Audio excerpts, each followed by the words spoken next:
Éphésiens 2,5, il a dit que lorsque nous étions morts dans nos péchés, il nous a rendus vivants ensemble avec Christ. Il a dit « Par grâce, vous êtes sauvés ». Dans Colossiens 2,13, il a dit « Et vous qui étiez morts dans vos péchés et dans l'incirconcision de votre chair, il vous a rendus vivants ensemble avec lui, en vous pardonnant toutes vos offenses. » Tu n'as pas seulement été pardonné, tu as été rendu vivant, tu as été vivifié. Tu sais ce que cela signifie? Rien ne meurt en toi. Jésus a dit, si vous buvez quelque chose de mortel, il l'a appelé mortel. Il a dit, mais cela ne vous fera aucun mal. Vous savez comment Dieu fait ses prodiges?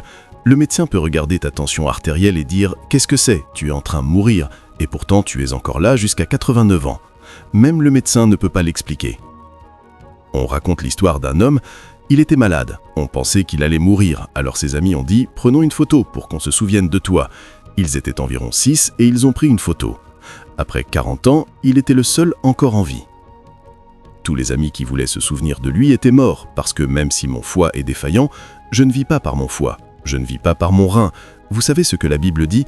Elle dit que ceux qui sont nés de Dieu ne sont pas nés de la volonté de la chair, ils ne sont pas nés du sang, ils sont nés de Dieu. Donc même si mon foie n'est pas encore guéri, je suis encore vivant parce que j'ai été rendu vivant. Ce n'est pas seulement vivre au-dessus du péché, c'est vivre au-dessus de la destruction, c'est vivre au-dessus de la frayeur de la mortalité. J'ai été rendu vivant, tu dois comprendre que rien ne meurt avec toi. Et celui qui t'a dit cela est allé dans la tombe et en est revenu, donc il sait de quoi il parle. Il est mort pendant 3 jours. Le 3e jour, tous les organes ont ressuscité. Le foie fonctionnait, les poumons fonctionnaient, le cerveau fonctionnait, sans aucun dommage. Il te dit, j'ai mis le foie là pour te soutenir, prends-en soin. J'ai mis le rein pour te soutenir, prends-en soin. Mais souviens-toi, ta vie va au-delà de la chair. J'ai été rendu vivant, rien ne meurt en moi. Voyez, pourquoi pensez-vous que nous imposons les mains aux malades et qu'ils guérissent? C'est parce que nous avons été rendus vivants, la vie coule de nous. Ce n'est pas du théâtre, ce n'est pas de la religion. Quand je te touche, j'ai la conscience que quelque chose coule de moi. Il est dit qu'il touchait Jésus et que la vertu sortait de lui. Il y a quelque chose qui coule, une force de vie a été activée en toi. Tu n'en es peut-être pas conscient, mais c'est ainsi. Tu as été rendu vivant. Les choses ne meurent pas dans ta main, les choses ne meurent pas en toi. C'est pourquoi même quand on te donne un mauvais pronostic, tu ne tombes pas dans la dépression, parce que nous sommes les derniers témoins. Il a dit, vous recevrez le Saint-Esprit et la puissance, et vous aussi vous deviendrez des témoins pour moi. Maintenant, quand Dieu créait cet homme, ce que Dieu voulait mettre en l'homme pour compléter la création, c'était la vie. Mais il voulait que l'homme discerne la vie et choisisse la vie. Alors il a planté l'arbre de vie dans le jardin, en espérant que l'homme le prendrait. Mais l'homme ne l'a pas fait. Satan est venu rapidement et a plutôt assujetti l'homme, l'a poussé à choisir la rébellion. Et donc la création de l'homme est restée incomplète jusqu'à ce que Jésus vienne. Jésus a repris le projet là où le Père s'était arrêté. Et la mission principale de Jésus était de mettre la vie en toi, afin que ta métamorphose soit complétée. Et quand ta métamorphose est complétée, ce qui reste, c'est que tu manifestes Dieu. Et pendant que Jésus complétait cette équation, ce qui va maintenant déclencher ta manifestation, c'est que le Saint-Esprit vienne. J'ai été choqué. Alors j'ai vu l'excellence de la sagesse de Dieu. Vous savez, dans Genèse 1, 26, Dieu a dit « Faisons l'homme à notre image ». Mais quand je lisais, c'était seulement le Père qui parlait. C'était seulement le Père qui parlait. Et j'ai dit « Mais Seigneur, tu dis « Faisons l'homme ». Pourquoi es-tu le seul à faire l'homme » Et j'ai découvert que la création de l'homme allait au-delà de la Genèse. Parce que le Père a commencé la création, maintenant tu dois savoir que l'homme est un bir de puissance parce qu'il a été créé pour représenter un Dieu de puissance.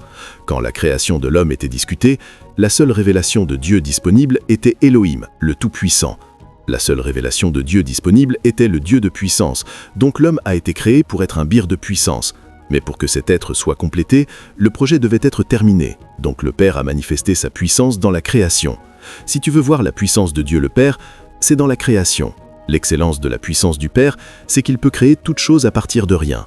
Si le Père veut créer de l'eau, il n'a pas besoin de matière première. Il dit que l'eau soit et l'eau devient. C'est l'excellence du Père. Le Père manifeste sa puissance dans la création, mais le Fils manifeste sa puissance non pas dans la création parce que la création est complète, le Fils manifeste sa puissance dans la rédemption. Il manifeste sa puissance dans la résurrection. Donc pendant que le Père démontre sa puissance en appelant les choses qui ne sont pas comme si elles étaient, en faisant exister les choses, le Fils démontre sa puissance en vainquant la mort. Donc quand le Fils apparaît, la mort n'a plus d'autorité. La façon dont Jésus a manifesté sa puissance, c'était en ressuscitant des morts. Donc si tu étudies la séquence de la manifestation de la puissance que Dieu injectait dans la création de l'homme, la première était la puissance de produire. La deuxième était la puissance de vivre au-dessus de la mort. Le Père était celui qui a démontré la puissance de produire. C'est pourquoi l'homme a la sagesse pour la production. L'ingéniosité de l'homme vient de la contribution du Père en l'homme. Parce que l'entraîneur n'est pas le bouteur doit faire son travail. Quand tu vas au marché, tu y vas en tant qu'héritier conjoint avec Christ. Oh, quand je viens, tout ce que Jésus aurait apporté s'il était venu en personne, c'est ce que j'ai apporté. Donc si je suis là, si Jésus apparaît, le résultat sera le même. Parce que ce qu'il aurait apporté, c'est ce que je suis venu avec. Sais-tu que quand nous invoquons Dieu pour qu'il apparaisse, il vient par amour, mais il ne veut pas venir. C'est pourquoi il est monté au ciel et t'a laissé ici. Arrête de lui dire de descendre. Quand tu es ici, il est déjà ici. Si Jésus venait avec l'onction, je suis venu avec l'onction. Si Jésus venait avec la puissance, je suis venu avec la puissance. Si Jésus venait avec la guérison, je suis venu avec la guérison. C'est pourquoi je suis un héritier conjoint avec Christ. C'est ce que signifie être chrétien. Un chrétien n'est pas un membre d'une église. L'église est un terrain d'entraînement. Un chrétien est quelqu'un qui porte Dieu et qui est capable de manifester Dieu. Un chrétien est quelqu'un qui est un avec Dieu. Un chrétien est un héritier conjoint avec Christ. Tu ne manques pas d'onction. Tu as l'onction de Jésus. Tu ne manques pas de puissance. Tu as la puissance de Jésus. Tu ne manques pas de grâce. Tu as la grâce de Jésus. Tu ne manques pas de sagesse. Tu as l'intelligence de Christ. Voyez, enverrais-tu ton enfant parmi les loups s'il n'est pas fortifié? Penses-tu que Dieu est méchant? Dieu m'a laissé dans ce monde méchant et m'a dit de parler de lui s'il sait que je vais mourir. Tu penses que Dieu m'enverrait de nation en nation s'il pensait que j'allais mourir? Je ne peux pas faire cela à mon fils. Si je vais envoyer mon fils, il sera fortifié. C'est pourquoi il a dit « Restez à Jérusalem jusqu'à ce que vous soyez revêtus de puissance d'en haut. » Attendez, la même puissance que j'ai portée, je veux la mettre sur vous. Le même nom auquel je réponds, je veux vous le donner. La même onction sur ma vie, je veux la mettre sur vous. La même justice que j'ai, je veux la mettre sur vous. Afin que quand vous sortirez, ce soit comme si j'étais sorti moi-même. Si cela n'entre pas dans ta conscience, tu auras le titre de chrétien, mais tu seras vaincu. J'ai été dans beaucoup d'endroits difficiles dans ma vie. Quand je priais, quand j'invoquais le Seigneur, vous savez ce que Dieu fait? Dieu ouvre mon esprit et met une révélation. Beaucoup de fois, la façon dont Dieu me répond, c'est par révélation. Seigneur, aide-moi. Seigneur, aide-moi. Et alors la révélation est activée. Cela signifie que l'aide était toujours présente, parce que quand il m'a donné Christ, il m'a tout donné. Parce que ce que Christ aurait apporté pour m'aider, Dieu l'a déjà mis en moi. C'est qui tu es. Tu es un héritier conjoint avec Christ. Écoute, tout ce que Christ a maintenant t'appartient, et tu as le droit de l'utiliser autant que Christ l'utiliserait. C'est ce que Dieu a fait de toi. Vous savez, le rôle du Saint-Esprit, entre autres, est de te montrer cette vérité, que tu as ce qu'il a. Vous voyez des gens qui font de grandes choses pour Dieu, vous pouvez les aimer de loin. Vous pensez, « Oh, quand je viendrai près de ces personnes, il y aura quelque chose de si spécial en eux. » Puis tu viens vivre avec eux, tu découvres alors que, naturellement parlant, ils sont aussi naturels que toi. Il y a des gens qui viennent parfois me visiter, ils pensent que quand je sors de ma chambre le matin, des éclairs sortiront de mon corps. Donc, parfois, ils s'assiedent et parlent en langue en attendant que je sorte du ciel avec des éclairs, afin que quand je marche comme le Dieu du tonnerre, que j'étincelle. Quand ils sont assis là, je sors avec un pantalon et un t-shirt. Je dis « Comment ça va ?» Ils sont là à attendre. Puis ils sont comme « C'est lui? C'est tout ce qu'il y a en lui ?» Je pensais qu'il dormait au ciel. Je pensais que des éclairs sortaient de lui. Non, monsieur. Nous avons ce trésor dans des vases de terre, afin que l'excellence de la puissance soit de Dieu et non de nous. Nous avons ce trésor. Nous tous sommes des vases de terre. Nous tous, de l'apôtre au prophète, au pasteur, nous tous sommes des vases de terre. Mais nous portons un trésor à l'intérieur. Christ en moi est l'espérance de la gloire. Je n'ai rien. Tout ce que j'ai, c'est Christ. N'avez-vous pas entendu des histoires de personnes qui étaient dans une relation où le gars les battait, elles cuisinaient pour lui, elles lavaient ses vêtements, elles étaient traitées comme une serpillière? Et puis Dieu leur dit « Avance » et elle avance. Après 5 ans, Dieu amène maintenant la personne qui cherchait l'autre version d'elle-même qui n'avait pas été activée. parce que la version avec laquelle elle travaillait pouvait être intimidée, pouvait être insultée. Mais pendant ces 5 ans, Dieu a travaillé sur elle. Puis un roi la regarde et voit une version unique, et elle devient reine. Le même gars qui la maltraitait commence maintenant à se supplier pour son aide. C'est le mystère de ce royaume. Les personnes qui te rejettent aujourd'hui peuvent demain te supplier pour ton attention. Mais ton travail est de rester avec le Saint-Esprit. Voyez, tu as des versions en toi. Joseph, prisonnier, avait aussi une version de Premier ministre. Cela signifie que Joseph, quand il était en prison, ce n'était pas un prisonnier qui était en prison, c'était un Premier ministre qui était enfermé. Donc, c'était un Premier ministre qui suppliait un échanson « Quand tu iras chez le roi, souviens-toi de moi ». Si Joseph avait su, il n'aurait pas supplié. Voyez, ne perds pas ton temps à supplier. Développe-toi, mets-toi à jour par l'esprit. La façon la plus rapide d'avancer, c'est par la mise à jour. Mets-toi à jour. Un temps est venu où tous les anciens d'Israël se sont rassemblés et sont allés vers lui en disant « Viens nous aider ». Quelle est la différence? La version. David était berger, mais il y a eu une mise à jour. Il est devenu roi. Mise à jour. Quand l'Esprit vient, écoute, je vous montre quelque chose. Certains d'entre vous vous réveillez le matin, vous sentez le Saint-Esprit dire « Prie ». C'est une mise à jour qui se produit. Tu entres dans le mois de mars, le Saint-Esprit dit « Jeûne ». C'est une mise à jour. Si tu te donnes des règles et dis « Je prierai le matin, je jeûnerai au début du mois », c'est une bonne discipline, mais ce n'est pas le Saint-Esprit. Quand le Saint-Esprit te dit de jeûner, jeûne simplement. S'il dit « Prie », prie simplement. Il se passe quelque chose en toi. Voyez, il a calibré ta vitesse. Il sait que dans 6 mois, tu rencontreras un président, et cette version ne peut pas parler au président. Donc, il doit faire un travail rapide. C'est pourquoi il a dit, pendant les 3 prochains mois, jeûne sans arrêt. Il essaie de rattraper le rythme de ta destinée. Si un homme t'appelle et dit « Viens m'acheter quelque chose », c'est bien, mais quand un esprit dit « Représente-moi », tu vas avoir besoin de beaucoup d'habilitation pour représenter un esprit. Maintenant, quand cet esprit se trouve être le Dieu all-puissant, alors tu sais que tu ne peux pas être une personne ordinaire pour le représenter. Parce que quand tu représentes un être, tu représentes son caractère, tu représentes son intérêt, tu représentes son projet. Tu dois être bâti d'une manière unique pour pouvoir représenter un être qui est all-puissant. Et donc la Bible dit dans le psaume 139, 14, « Je suis une créature merveilleuse et redoutable ». Parce que tu ne peux pas représenter un être qui est l'Élohim, le Tout-Puissant. Quand il a été introduit dans les Écritures, la première introduction de cet all-puissant, il a dit « Au commencement, Élohim créa les cieux et la terre ». C'est all-puissant. Tu veux représenter l'all-puissant. Tu ne peux pas être ordinaire. Donc, il a fait en sorte que tu sois créé de manière redoutable et merveilleuse. C'est pourquoi je dis aux gens, ne laisse pas les circonstances te définir. Oui, monsieur, je peux être dans une faute. Je sais que je suis une merveille. Je ne deviens pas une merveille parce que je suis sur une scène. Non, je ne deviens pas une merveille parce que je voyage autour du monde. Je suis une merveille même au plus bas niveau de la vie. Parce que ce qui me fait d'une merveille, ce n'est pas la plateforme, c'est qui je suis. J'ai été créé pour être une merveille. C'est pourquoi, peu importe ce qui me frappe, je sais que je sortirai. La Bible dit que le juste peut tomber 7 fois. Elle dit « 7 fois il se relèvera ». Tu sais que tu es à terre aujourd'hui, tu pleures, tu ne sais pas qui tu es.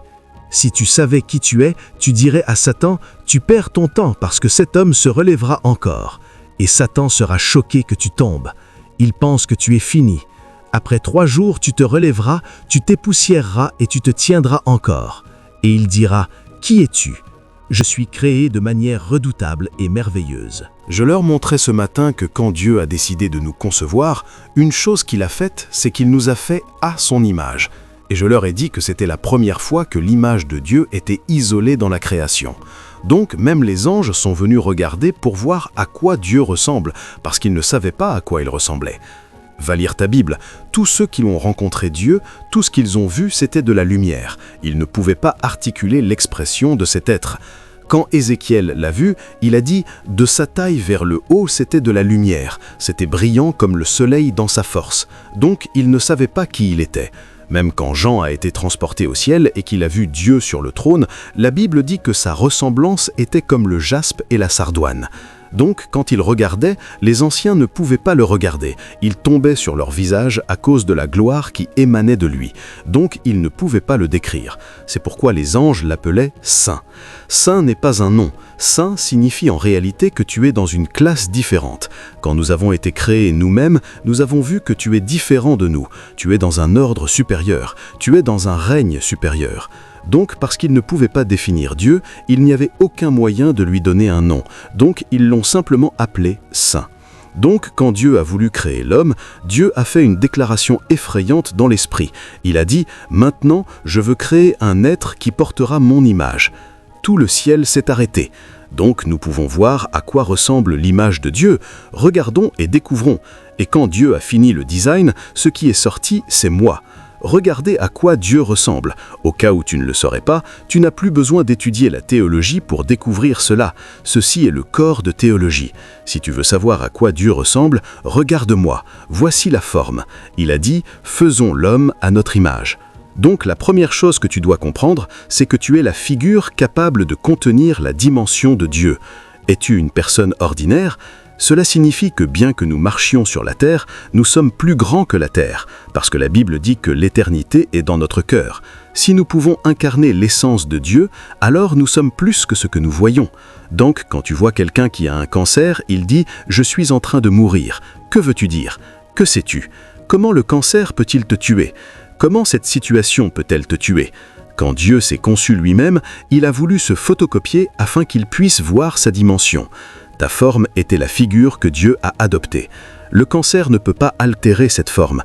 Cette forme porte le brevet de Dieu. Cette forme porte l'assurance qualité de Dieu pour garantir que chaque fois que je me montre, tu peux voir ce qui ressemble à Dieu. Et Dieu ne s'est pas arrêté là. Il a dit « Nous ferons aussi l'homme à notre ressemblance ». Ce que cela signifie, c'est que tout ce que Dieu manifeste, quand il veut le manifester à l'avenir, il le fera à travers moi. Je suis devenu le conduit par lequel le caractère de Dieu et la puissance de Dieu sont manifestés. Donc tu es un être de puissance. Si Dieu veut montrer qu'il peut guérir, il n'y a aucun moyen pour Dieu d'étendre sa main du ciel pour guérir quelqu'un. Donc maintenant, la façon dont il le fait, c'est qu'il étend sa main à travers ta main. Quand Dieu veut montrer qu'il est saint, il le communique à travers toi. Quand Dieu veut montrer qu'il est bon, il le communique à travers toi, parce que Dieu nous a créés pour être le conduit qui donne expression à sa réalité. Pour ceux d'entre nous qui ne connaissent pas le Saint-Esprit, nous ne nous abandonnons pas, parce que nous ne savons pas ce qui se passe. Donc un homme entre dans sa saison, mais c'est une version différente qui est venue. Imagine si ta version de 5 ans appelle pour le Holy Ghost Abuja. Même moi, je ne viendrai pas. Je n'honorerai pas cette version, monsieur. Est-ce cette version que j'appelle évangéliste? C'est ainsi que ça marche. Voyez, tu peux haïr les gens. Ce n'est pas leur faute. Les gens sont conçus pour entrer en relation avec différentes versions de ta vie. Dans 2 ans, appelle pour le Holy Ghost Service Abuja. Tu seras choqué par les personnes qui viendront, même celles que tu n'as pas invitées. Vous savez pourquoi? Parce qu'une nouvelle version les attirera. Elle les attirera. Elle vient avec une puissance appelée attraction. Elle comparera. Voyez, il y a une version de toi qui, si elle est ouverte, même tes ennemis viendront t'honorer. Ils n'auront pas le choix. Donc tu as une réunion, tes ennemis diront « Allons voir ce qui va se passer ». Quand ils viendront, leur bouche s'ouvrira. Et à la fin du service, ceux qui te critiquaient te serreront la main et se baisseront parce que cette version est une version supérieure. N'avez-vous pas entendu qu'au Nigeria aujourd'hui, il y a ce qu'on appelle Temo? Il y a Temo et autres. Ne sois pas un produit bas de gamme. Quand tu entres dans ta destinée, entre en version améliorée. C'est ce que l'Esprit Saint veut faire. Il transforme, il transfigure, et il ne s'arrête pas là, il habilite. Nous tous, autrefois, nous étions captifs. Captifs du péché, captifs de faute. Mais la Bible dit dans Jean 16, verset 8, que lorsque le Saint-Esprit est venu, il a convaincu le monde de péché. Je ne suis pas ici parce que je suis sage, je suis ici parce que j'ai été convaincu. Donc la première chose que le Saint-Esprit fait, c'est la conviction. Et le premier ordre de conviction est la conviction du péché, que tu n'es pas un pécheur, tu es né pour être la righteousness de Dieu. Pourquoi pensez-vous que nous prêchons des sermons et que les gens pleurent? Ils sont touchés. Tu ne peux pas parler à une prostituée, à un bandit, à un meurtrier pendant 1 heure qu'il pleure. Sauf que, au-delà de ce que tu dis, il y a un esprit qui travaille dans son cœur. Dans Actes 2, verset 37, quand ils ont entendu Pierre, ils l'entendaient dans leur brin, mais le Saint-Esprit travaillait dans leur cœur. La Bible dit qu'ils furent touchés au cœur, et ils dirent « Mons et brothers, que devons-nous faire pour être sauvés ?» Donc, quand le Saint-Esprit vient, il vient pour te convaincre. La conviction commence par le péché, mais elle ne s'arrête pas là. Le Saint-Esprit est celui qui te convaincra et te persuadera « Écoute, le péché ne dominera pas sur toi. Ne vis pas dans le péché, c'est mal. » C'est le même qui te convaincra et te persuadera que la maladie ne peut pas te tuer. Voyez, quand nous parlons comme cela, nous ne parlons pas comme prédicateurs. C'est notre conviction, c'est notre réalité. Il y a quelques semaines, j'ai été touché par une flèche. J'étais à terre pendant 3 jours. Maintenant, je ne suis pas contre les médicaments, mais je savais que c'était une attaque et j'ai dit « je ne prends aucun médicament, je prends la parole », parce qu'il y avait une conviction dans mon esprit que c'est une attaque et que les médicaments ne peuvent pas m'aider. Immédiatement, j'ai entendu « l'esprit de l'homme le soutient dans l'infirmité ». Le lendemain, j'ai entendu « par ces meurtrissures, tu as été guéri ». Et j'ai dit « si j'ai été guéri, je n'ai pas besoin de guérison ». Cela signifie que la maladie est un mirage. Un ministre senior a aussi prié pour moi par coïncidence pendant cette période et je me suis relevé après 3 jours. Je me suis relevé parce que j'ai une conviction dans mon esprit que la maladie ne peut pas me tuer. C'est l'œuvre du Saint-Esprit. Je peux t'emmener à l'école biblique, mais tu ne peux pas avoir cette conviction. Demande à l'homme de Dieu, nous voyageons de nation en nation. Imagine si tu m'appelles et qu'ils disent « l'apôtre est malade, il ne peut pas venir ». Ou alors imagine qu'après avoir organisé le Holy Ghost Festival, un jour avant la réunion, il se lève et dit « j'ai mal à la tête, je ne peux pas travailler aujourd'hui ». Non monsieur, quand nous planifions, nous ne planifions pas avec la maladie. Nous avons une conviction que la maladie ne peut pas nous arrêter. C'est l'œuvre de l'Esprit. J'ai une conviction que le ministère que Dieu m'a confié ne sera jamais bloqué. Nous n'avons jamais demandé à personne de nous aider. Si Dieu nous y conduit, nous le ferons. Donc ce n'est pas de l'orgueil, mais je crois que nous n'aurons jamais besoin de cela. Il y a une conviction qu'il pourvoira à tous nos besoins selon sa richesse en gloire par Christ Jésus. Donc tu trouves des gens qui font la queue en longue file pour chercher quelqu'un qui imposera les mains sur eux pour être délivrés. Et tu remercies Dieu qu'il soit délivré.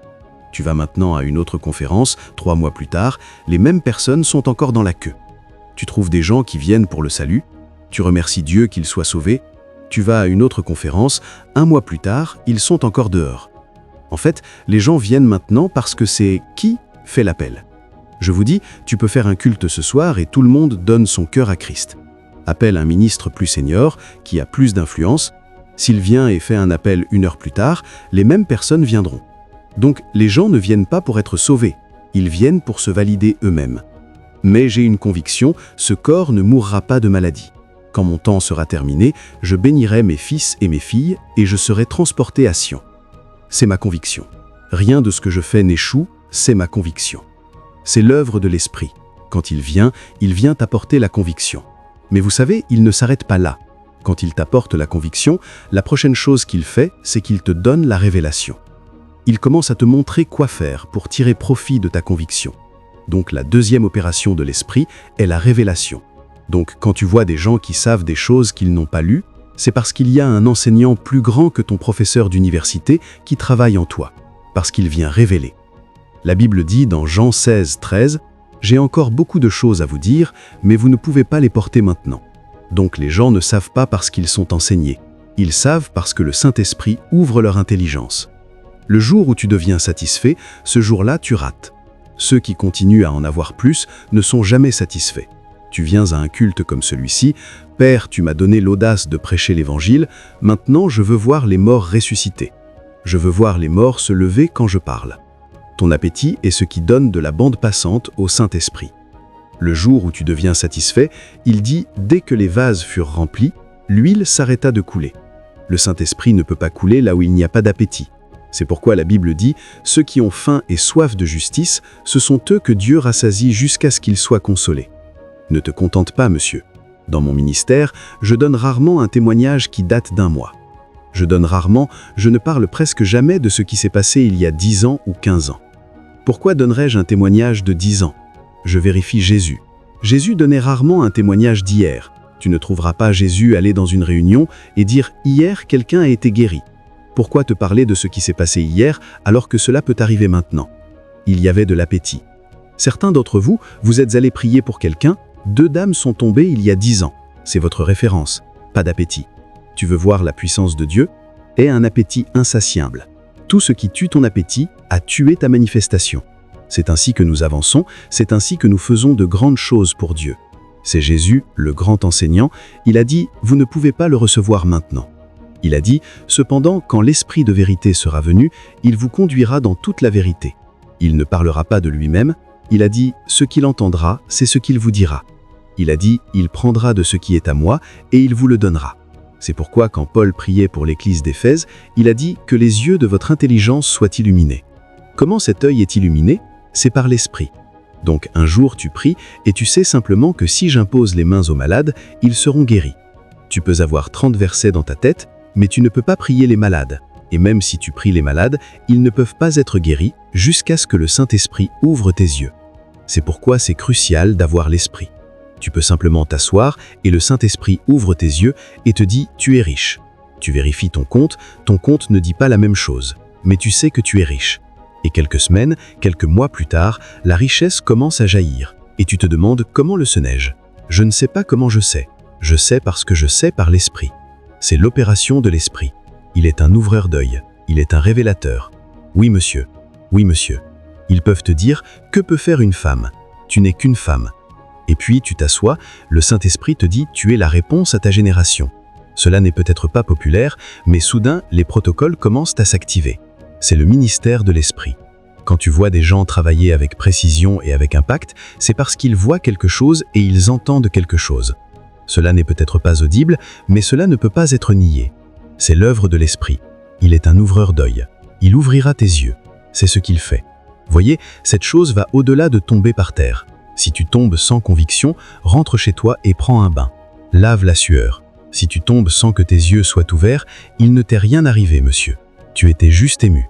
Quand l'Esprit vient, il a des choses précises qu'il veut faire afin qu'aucun de nous ne reste aveugle. Je sais où je vais, monsieur. Il n'y a pas de confusion, parce que l'Esprit ouvre l'intelligence. Et ce n'est pas seulement dans le ministère, dans les affaires, dans la carrière, il ouvre ton intelligence pour te donner ton avantage. Il ne s'arrête pas là, après avoir ouvert tes yeux, il te transforme maintenant. La Bible dit « Nous tous, le visage découvert » 2 Corinthiens 3,18, contemplant comme dans un miroir la gloire du Seigneur, nous sommes changés, nous sommes métamorphosés. Le mot de transformer est métamorphose. De la même manière que tu vois un papillon qui était autrefois un œuf, soudain cette chose ronde ovale, l'œuf, a des ailes et vole. D'où viennent-elles les ailes? Cela signifie que tu as différentes versions de ta réalité aujourd'hui. Ta version actuelle commande 10 000 personnes, mais il y a une version en toi qui peut commander 200 000 personnes. Ne t'inquiète pas, continue à marcher avec l'Esprit. Un jour viendra où cette vision se manifestera. Voyez, il y a une vision en toi maintenant que même si tu prêches, même si tu fais de l'impact, il y a une mesure de ressources que tu peux recevoir. Ne sois pas découragé, il y a une autre version de toi. Il a dit « Les nations viendront à ta lumière ». Il a dit « Mais les rois viendront à la clarté de ton lever ». Le travail du Saint-Esprit est de te mettre à jour. Tu es un software dans l'Esprit. Le Saint-Esprit est celui qui met à jour ce software. Un jour viendra où toi que tout le monde a rejeté, tout le monde te cherchera. Tu as été mis à niveau, tu as été mis à jour. Des versions supérieures, des dimensions supérieures ont été ajoutées. Donc où que tu es maintenant, ne t'apitoie pas sur toi-même, ne te regarde pas et ne dis pas « Moi, regarde ma vie, je ne vaux rien ». C'est un lançon. Tu ne vaux pas rien, tu es une réponse à une génération. Continue simplement à marcher avec le Saint-Esprit. Il y a une version de toi que lorsque le Saint-Esprit mettra à jour, même toi tu te regarderas et tu ne te croiras pas. Ce sont les choses que nous savons. C'est pourquoi nous ne tombons jamais dans la dépression. Je leur disais ce matin que quand Jésus a pris la chair, il l'a prise pour moi. C'est pourquoi quand il était sur la croix, il n'était pas sur la croix pour lui-même, il était sur la croix pour moi. Quand Jésus a été pendu sur la croix, aux yeux de Dieu, c'est moi qui y étais pendu. Mais ce n'est pas là que l'histoire est belle. C'est déjà bon, parce que cela signifie que j'ai été jugé. Mes péchés ont été enlevés. Mais savez-vous la partie fascinante? Quand Jésus est allé en enfer et combattait Satan, Dieu a considéré que moi aussi j'étais en enfer en train de combattre Satan. Donc l'implication est que je ne vais plus en enfer. Je suis déjà allé en enfer. Je suis allé en enfer en Jésus-Christ. Donc je n'ai plus peur de l'enfer. Cet homme ne va plus en enfer. Je suis allé en enfer. Je suis revenu. Donc, quand Jésus vainquait Satan dans Colossiens 2, 14, 15, la Bible dit Il a dépouillé les principautés et les puissances, il les a livrées publiquement en spectacle, en triomphant d'elles par la croix. Donc Jésus a vaincu Satan en enfer. Savez-vous ce qui se passait là? Quand Jésus combattait Satan, Satan voyait mon visage, parce que j'étais en Christ. J'étais en enfer avec Jésus quand Satan a été vaincu. Donc, quand je confronte maintenant n'importe quel démon, il sait que j'étais là. Oui, monsieur, tu ne seras pas malade. Mais au cas où ils te disent « Ah, cette grosseur est cancéreuse, c'est malin », ne va pas t'allonger et dire « Je suis fini, j'ai été rendu vivant ». Réveille-toi le matin, mets ta main là, grosseur, meurs. Il n'y a rien dans mon corps qui puisse te soutenir. Meurs. Oh, ils t'ont dit que tes os deviennent faibles. Tu as des os dégénérés. Dans les 5 prochaines années, tu seras paralysé. Pas moi, monsieur. Cette jambe me servira jusqu'à ce que je quitte ce monde. Celle-ci me servira. Celui qui m'a créé connaissait ma durée de vie. La jambe ne me lâchera pas. J'ai été rendu vivant. Je ne te dis pas ce que Dieu va faire, je te dis ce que Dieu a déjà fait. Il dit, tu as été rendu vivant. Maintenant, quand tu es malade, allons-nous prier pour toi? Oui. Sa guerre rejoindra la foi avec toi. L'onction te guérira. Mais il y a un règne supérieur. La guérison n'est pas le meilleur de Dieu. La santé divine est le meilleur de Dieu. Dieu apportera la guérison quand tu es malade, mais il veut que tu saches que tu as été rendu vivant. Tes organes ne peuvent pas mourir. Ton entreprise ne peut pas mourir. Ton appel ne peut pas mourir. Les gens me regardent et disent « Ah, l'homme de la saison ». Je dis « Que veux-tu dire par homme de la saison? Tu penses que je suis sur le point de disparaître ?» Il a dit « Le sentier du juste est comme la lumière resplendissante, qui brille de plus en plus jusqu'au jour parfait. » Que veux-tu dire par homme de la saison? Il a dit « Tu étais une terre désolée. » Ésaïe 75, il a dit « Je t'ai établi pour être une excellence éternelle, la joie de beaucoup de générations. Même quand je quitterai ce monde, après 50 ans, 100 ans, ma voix activera encore des réveils, ma voix guérira encore les malades. Les gens tomberont sur mes sermons et ils auront des rencontres. Ils tomberont sur mes sermons et ils auront une direction prophétique. Ils tomberont sur mes sermons et ils seront guéris. Je suis la joie de beaucoup de générations parce que j'ai été rendu vivant. Il a dit « La mortalité a été engloutie. » Je ne suis pas seulement mortel, il y a maintenant l'immortalité en moi.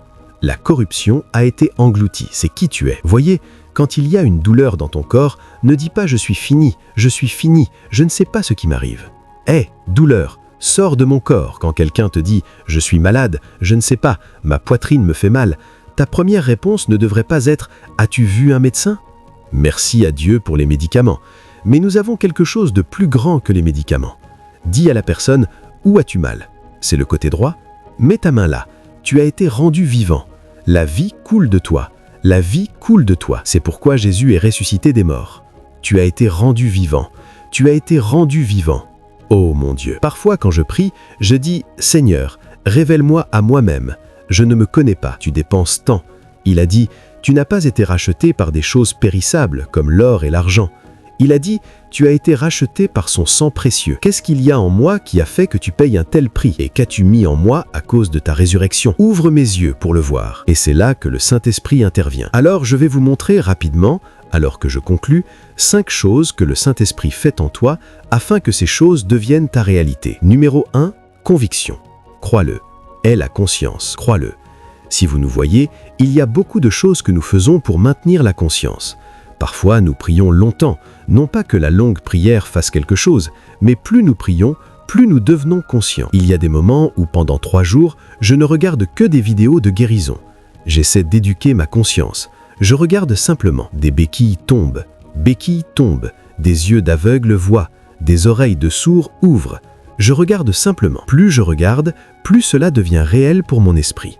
J'entraîne ma conscience. Vous pensez que le diable n'est pas intelligent? Pourquoi pensez-vous que partout où tu te tournes, tu vois de la séduction? C'est pourquoi l'immoralité est élevée, parce que notre conscience d'elle est élevée. Tu achètes un rasoir, tu vois une personne nue. Il sait que tel que l'homme pense dans son cœur, tel il est. S'il arrive à manipuler ta conscience, ta manifestation suivra naturellement. De la même manière, si tu as une conscience, il devient facile pour le Saint-Esprit de couler à travers toi. De la même manière, si tu le crois, cela devient facile. Beaucoup n'ont pas la conscience. Certains ont la conscience, mais une mauvaise conscience. Ils pensent que la puissance qu'il utilise pour le mal de tête est différente de celle qu'il utilise pour le cancer. Donc, si quelqu'un vient et dit « j'ai mal à la tête », ils disent « douleur, va-t'en ». Si quelqu'un maintenant dit « j'ai un cancer », ils disent « faisons une veillée de 3 heures ». Ils ont fait une une religion de la puissance de Dieu. Donc, la conscience est mauvaise. C'est l'esprit qui guérit les yeux d'aveugle, qui guérit les douleurs, qui guérit le cancer. C'est pourquoi nous célébrons tout de la même manière. Aie la conscience. Si tu ne sais pas que tu as été fait héritier de Christ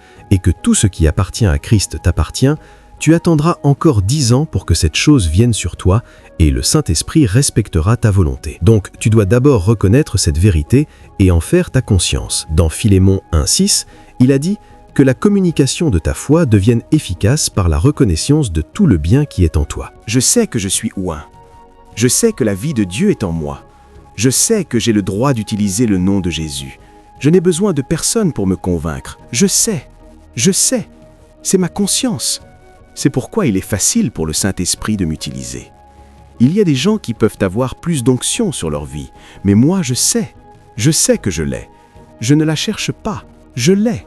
Et parce que je sais que je l'ai, elle fonctionnera en moi. Je sais que j'ai été commissionné pour imposer les mains aux malades et ils seront guéris. Donc je n'attends pas 5 ans avant de commencer à imposer les mains. Quand je vois un malade, j'impose les mains. Et parce que j'impose mes mains, le Saint-Esprit peut guérir le malade. Je sais.